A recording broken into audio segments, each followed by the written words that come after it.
Você sabe o que é psicofobia? Já ouviu falar? É o preconceito e prejuízos que sofrem as pessoas que têm transtornos e deficiências mentais. Segundo especialistas, a psicofobia só prejudica ainda mais a saúde mental de quem já tem algum tipo de transtorno. Esse é o tema do quadro Que Eu Faço, Doutor, de hoje. Vamos ver.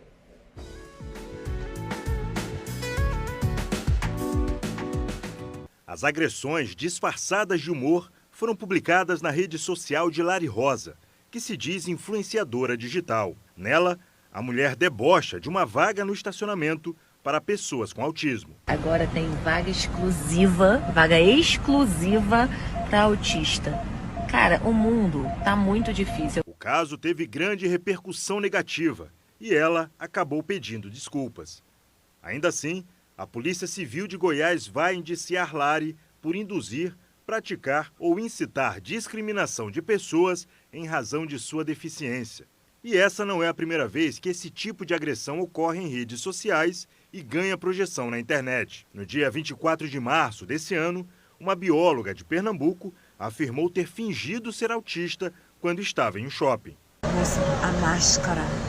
Aí eu disse, eu sou autista, posso não. O primeiro fez assim, você tá sozinha? Eu disse, tô procurando minha mãe. Ela foi ali. Pronto, resolvido. Não usei minha máscara hoje para nada.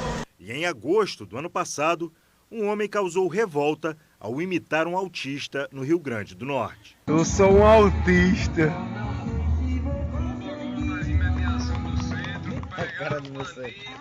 Para algumas pessoas, a deficiência mental é motivo de piada, que não tem nada de brincadeira sem graça. É, na verdade, um insulto. Para outras, ela é um tabu, um mal do qual não se deve falar. Em ambos os casos, essas posturas são geradas por preconceito e falta de conhecimento. E tem um nome: psicofobia. A gente percebe na sociedade a psicofobia, ou seja, uma dificuldade de entender, ou um preconceito muito acentuado, às vezes até mesmo velado, em relação às pessoas que têm alguma necessidade relacionada à saúde mental. A gente percebe o quanto a sociedade precisa avançar em relação a esses temas. Preconceito, discriminação, insultos e agressões contra essas pessoas têm gerado resposta. Grupos de defesa dos direitos dos autistas têm se mobilizado. O próprio movimento Autismo Legal Teresina nasceu de um desejo meu de mudar as questões relacionadas aos direitos das pessoas com autismo, depois que o meu filho foi vítima, na própria escola, de bullying, de preconceito, de falta de capacitação, de capacitismo dentro da escola. E eu consegui um acompanhante terapêutico para ele, que ele precisava na época, isso foi há 6 anos atrás. E depois que eu consegui, no mesmo ano eu recebi o diagnóstico do meu mais novo, que é o Gabriel, de 7 anos. Então eu decidi que, a partir daquele dia, eu ia lutar pelos direitos das outras pessoas. Na busca por uma sociedade justa, é imprescindível ter consciência de que a dignidade de cada pessoa está no respeito que se tem às características dela e que as atitudes desrespeitosas devem ser punidas. Na Lei Brasileira de Inclusão, ela, no seu artigo 88, ela dá a pena, a pessoa pode sofrer a pena de 3 a 5 anos de reclusão por preconceito contra a pessoa com deficiência ou em razão dela. Quando a gente vê, às vezes, algumas falas, infelizmente, a gente percebe uma fala carregada de capacitismo, E aí o que acontece? A gente precisa, enquanto sociedade, evoluir nesses temas para entender a necessidade de buscar ajuda. Eu continuo falando aqui sobre esse assunto no estúdio com o médico psiquiatra Vicente Gomes. Toda segunda-feira ele está aqui conosco. Mais uma vez, muito obrigado pela participação. Bom dia. Bom dia, Felipe. Bom dia a todos. Doutor Vicente, eu queria que o senhor iniciasse explicando o que seria esse capacitismo. Tá. Isso tem uma relação com essa situação onde a gente vai ter aí algo voltado para o problema, tá? Esse reconhecimento dessa situação, a gente pode estar direcionando isso, tá? A psicofobia, Felipe, na realidade é um movimento aí histórico, sociocultural, tá? Só que esse nome é um nome recente, né? Tá? Em virtude aí exatamente de situações preconceituosas. Isso surgiu em 2011, quando o presidente da Associação Brasileira de Psiquiatria, Dr. Antônio Geraldo, entrevistava o saudoso Chico Anísio, onde revelou que tinha depressão há mais de 24 anos, onde ele falou que se não fosse o tratamento psiquiátrico, ele não tinha feito 20% do que tinha feito em vida. Interessante. Agora, eu queria que a gente orientasse as pessoas para que a gente possa identificar essa psicofobia em qualquer espaço. Como é que uma pessoa, um pai, uma mãe, um irmão, alguém que está acompanhando uma pessoa com esse tipo de transtorno ou deficiência, pode identificar na sutileza das palavras? Porque a gente viu na reportagem casos absurdos e mais do que claros, mas às vezes na sutileza da palavra as pessoas são preconceituosas com essas pessoas. Sem dúvida, isso às vezes acontece dentro da própria casa, tá? Então, com situações, palavras, isso é corpo mole, vai procurar o que fazer, isso é falta de fé, te levanta, né? Isso é uma fase, isso vai passar, quando na realidade a pessoa ela está acometida por um problema, tá? Isso é importante a gente ter consciência disso, tá? Porque a diferença de uma pessoa que tem um problema cardíaco e um problema mental, tá? Não tem porquê, são pessoas que são semelhantes, apenas o local é diferente, as manifestações são diferentes. Exatamente, eu vou fazer um exame cardíaco, eu vou constatar aquele meu problema, mas na mente não acontece isso. Então é por isso que a pessoa fala, isso não mostra em exame, né? Isso não é verdade, e acaba realmente deixando a pessoa fragilizada emocionalmente, piora mais ainda aquela situação. Pois é, eu queria que você explicasse então essas consequências para a cabeça da pessoa que já sofre com um transtorno e aí ainda é vítima da sociedade preconceituosa.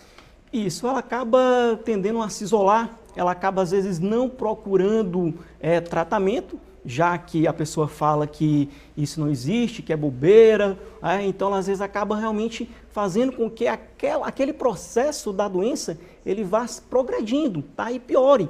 Então o principal motivo aí dessa situação voltada para esse não cuidado é exatamente a busca, a busca pelo não vai buscar o tratamento, não é isso? E isso acaba o quê? Favorecendo adoecimento mental e infelizmente pode chegar a consequências trágicas como o próprio suicídio. O senhor falou sobre uma questão lá no início que é interessante, das pessoas que dizem assim, isso é bobagem, você poderia realizar tal tarefa, poderia fazer isso, poderia fazer aquilo.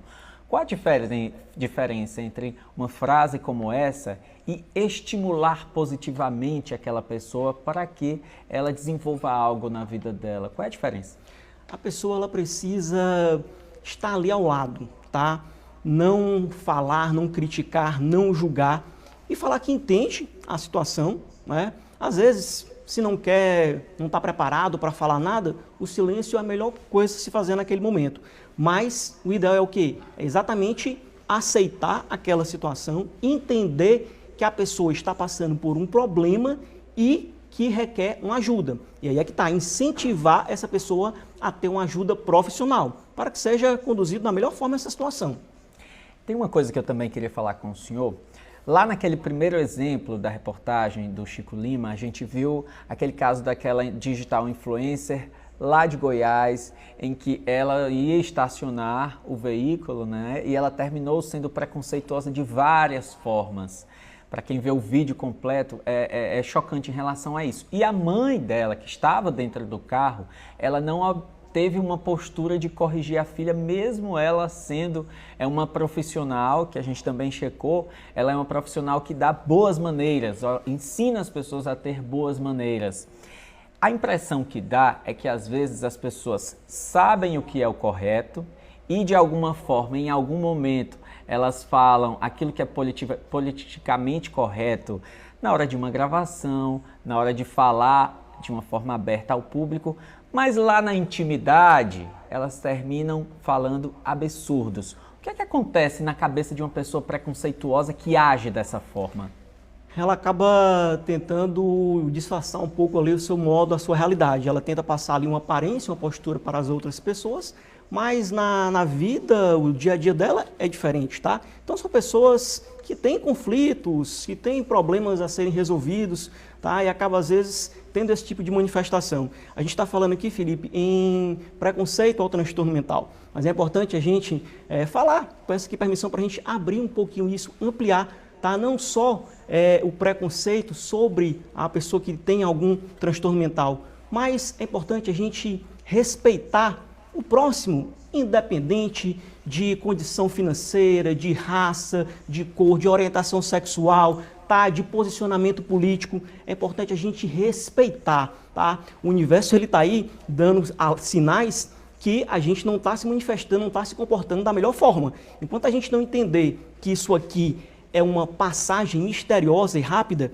e que o mínimo que a gente deve fazer, deve ter pelo nosso próximo, pelo nosso semelhante, é respeito, tá? Então vamos respeitar, não é porque tem uma pessoa de profissão que é melhor do que ninguém, tá? Um médico, um juiz de direito, uma pessoa que coleta lixo, a diferença está apenas ali em conhecimento, em oportunidade, mas todos têm a sua relevância na sociedade. Imagine aí se não existir ninguém para coletar o lixo, olha só o que é que pode acontecer. Então vamos respeitar o próximo, isso é o mínimo que a gente pode fazer. Isso com certeza vai favorecer a melhora nos relacionamentos, a empatia, o respeito e vai também melhorar a saúde mental da população. Super interessante isso que o senhor está falando, doutor.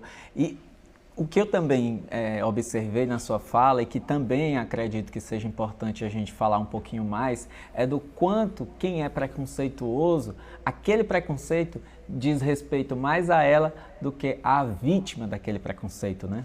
Exatamente, né? Por trás disso tem ali uma pessoa mal resolvida, uma pessoa que tem alguns conflitos, uma pessoa que não sabe lidar com as suas emoções, tá? E ela acaba às vezes tendo essa postura preconceituosa por algo que ela mesma precisa resolver internamente, tá? Então elas acabam manifestando atitudes, comportamentos preconceituosos em virtude disso, tá? Tá faltando aí um autocuidado, tá faltando um autoconhecimento para melhorar o relacionamento com o próximo. Só para a gente finalizar, doutor, eu queria que o senhor desse uma orientação para os pais que observam que os filhos estão sendo vítimas de psicofobia. Como agir?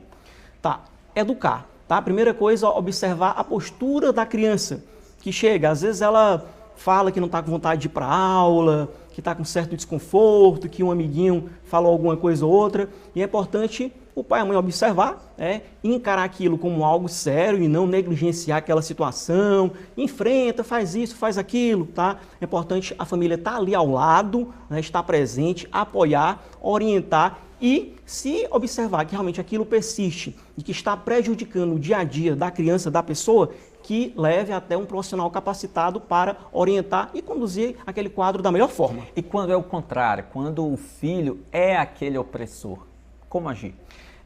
Isso. Aí geralmente essa pessoa tem algum tipo de problema, ou precisa de algo a ser resolvido, ou é um ambiente em casa que não é saudável, tem atrito, tem conflito entre pai, mãe, irmãos, vai muito do ambiente, Felipe. Às vezes a criança, o que ela presencia em casa, às vezes ela vai manifestar comportamento fora de casa. Então é importante observar ali como é que está o ambiente familiar, como é que está aquela situação, né? E se o professor, a coordenadora, a diretora da escola observar essa postura, né, desse aluno que compromete realmente ali o dia a dia de outros estudantes, que chame o pai, que peça uma avaliação psicológica, que oriente da melhor forma, porque também essa criança precisa de ajuda. Muito obrigado pela participação, Dr. Vicente Gomes, médico psiquiatra, que toda segunda-feira está aqui conosco, dando essas orientações tão importantes. Muito obrigado, uma ótima semana. Eu que agradeço, desejo a todos uma semana de saúde, paz e felicidades.